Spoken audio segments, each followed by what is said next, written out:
ಕನ್ನಡ ನಾಡು. ಇದು ಕನ್ನಡಿಗರ ನಾಡಿಮಿಡಿತ.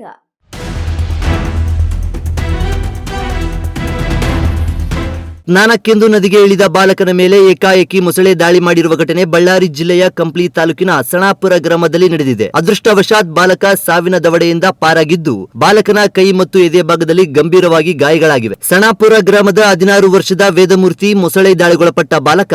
ಸ್ನಾನಕ್ಕೆಂದು ನದಿಗೆ ಇಳಿದಿದ್ದ ಬಾಲಕನ ಮೈ ಮೇಲೆ ಮೊಸಳೆ ಏಕಾಏಕಿ ದಾಳಿ ಮಾಡಿದೆ.